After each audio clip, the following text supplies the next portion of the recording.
नमस्कार मित्रांनो, मी अमेय. तर आजचा माझा प्रश्न हा अलीकडेच आय टी सेक्टर किंवा इन्फॉर्मेशन टेक्नॉलॉजी सेक्टरमध्ये झालेल्या एका घडामोडीबद्दल आहे की जी एका कंपनीच्या कर्मचाऱ्यांशी संबंधित आहे. तर या प्रश्नाचे उत्तर तुम्ही द्याल ही आशा करतो व प्रश्न विचारतो. तर माझा प्रश्न असा आहे की अलीकडेच कोणत्या कंपनीने आपल्या माजी कर्मचाऱ्यांना किंवा नोकरी सोडून गेलेल्या एम्प्लॉईजला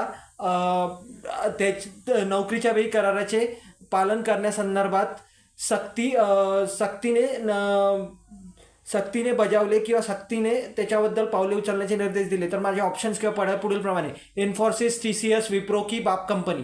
तर यापैकी तुम्हाला जोही पर्याय योग्य वाटत असेल त्या पर्यायाचे उत्तर